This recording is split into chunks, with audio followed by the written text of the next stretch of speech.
I think Ruben Amorim is very refreshing because he actually says what he thinks in news conferences.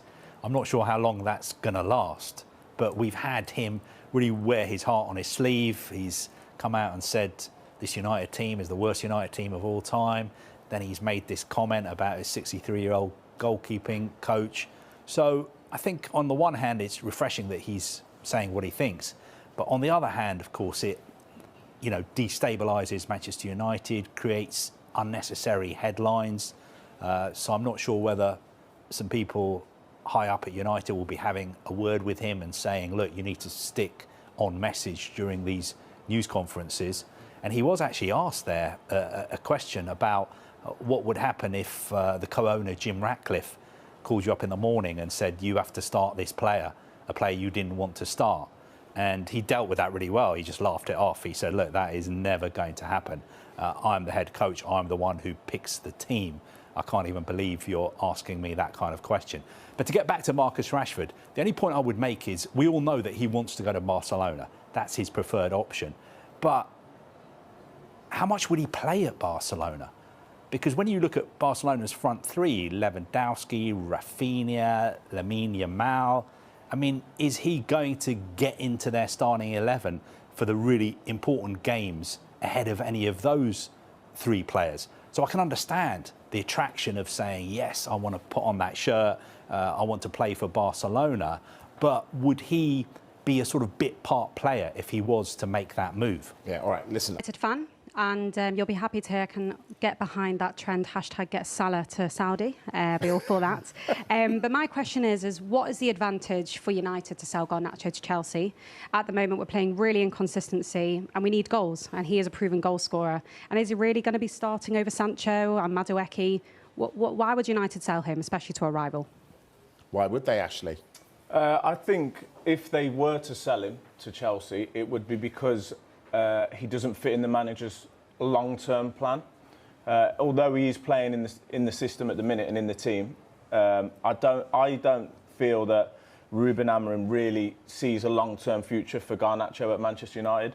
On the other side of that, why Chelsea would want him, I've got no idea, because they've got better in those areas. So that doesn't add up one bit to me. I can't understand. I can't answer your question on that one. But I think for Manchester United, yes, he's playing at the minute because there's no one else better than him, I don't feel, in that squad to play. But you can see he doesn't look comfortable in this system, I don't think. The other issue is that Manchester United do not want to sell Alejandro Garnacho, but they accept that selling someone who's going to give them pure profit with regard to their financial predicament, if you're getting £55 million for him, that goes straight into the accounts.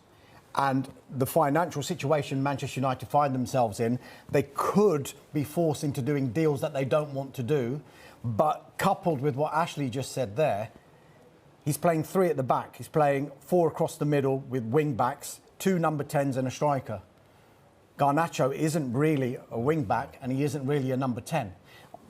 Granted, Ruben Amorim is talking him up. Yes, he's learning this new role, but Amorim now needs to start this rebuild. There's going to be so many brutal decisions that United are going to have to make to enable Ruben Amorim to start bringing in the players that he wants to. And what's our backup?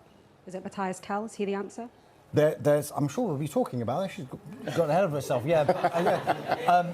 I mean, it's clear that if one of these players was to leave, we're talking about Garnacho or Rashford, which I'm sure we'll deal with later on in the programme, but they will want to bring in another forward. So somebody like Nkunku is someone that they've explored the possibility and the conditions of a loan deal for, because if Chelsea were to get him, they'd gain a forward and they'd probably want to release a forward. So Nkunku would fit that bill and he could play in that number 10 role that Amorim would want. Matthias Tell is another one, but it's all going to depend on what players will leave United in the window. Right. Now we've been listening to Ruben Amorim. We've got a bit more for you. Here he is.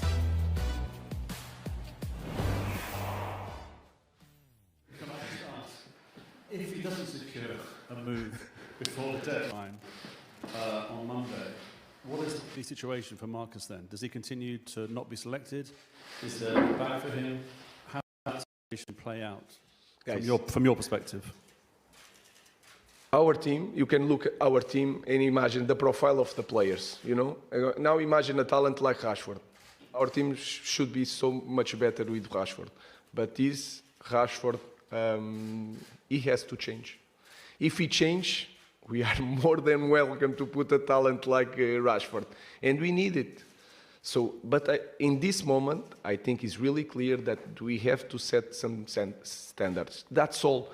We are waiting for Marcus if he wants really, really bad. That's the only thing. So it's you try to make like something personally. It's not personal. I have nothing against Marcus. I just have to make the same rules for everybody. And that, for me, it's so simple. It's always the same answer.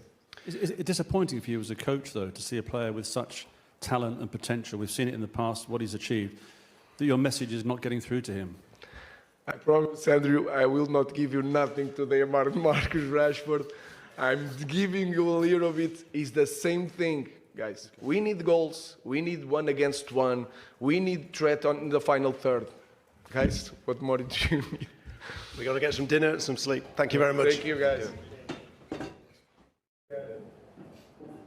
Dharmesh, what do you think? Wow. I mean, he's dynamite in these news conferences now. And when he's asked about Marcus Rashford, he's completely honest. They're a better team with Marcus Rashford in the team. He was asked actually after that, just before that, about the links with Barcelona and whether he knew anything about it. And he said, I know nothing about it. Knows nothing. All right, let's get back to the viewers' questions then. Judon, who has been waiting patiently. Your time is now, sir. Yes, I'm a Manchester United fan myself. Just going back to Ruben Amorim's system, Onana was brought in by Erik ten Hag because it suited his system. Now that we have a new manager, how does he fit into Amorim's system? Ashley, how does the goalkeeper fit into the system? Well, it's been a struggle, I think. He clearly wants his goalkeeper to play out from the back. But it goes... There's so many of those Manchester United players that are struggling in this system. I think De Ligt is struggling in possession. The team is struggling very in possession more than anything. So Onana, yes, I think he's a good goalkeeper, good shot stopper. I don't think he's comfortable enough with the ball at his feet, which we've seen clearly in previous games. So that's an area for concern. What surprises me is that goalkeepers can't get better with their feet at this stage in their career. It really surprises me because you'd work on something like that. And then they would get better, you'd think, but they seem to not. But there's a lot. You mentioned Onana. I don't think that's Manchester United's biggest problem. Changed the game, didn't they, Robbie, at half-time? Yeah, they did, and it's amazing. I think Garnacho, I don't think he's a 10. Listen, he played as a 10, but he drifted out wide. I think Garnacho's best when he can run at the opposition. I don't think he's at his best when he's got his back to goal. So I like to see him on the left, but he's not a wing-back. You know, and Kobe Mainoo, as a 10, I think that's his best position personally. You know, Owen might disagree, but I think, you know, in those tight areas as a 10, that's where I think he's at his best. So again, I think he's solving the problems 3 in a row, as Lucy said in commentary, and his positivity for Manchester United. It was a good second half. Yeah, it was. Mainoo involved in both of the goals, Owen. What did you like about his performance tonight? Yeah, and think because Eriksen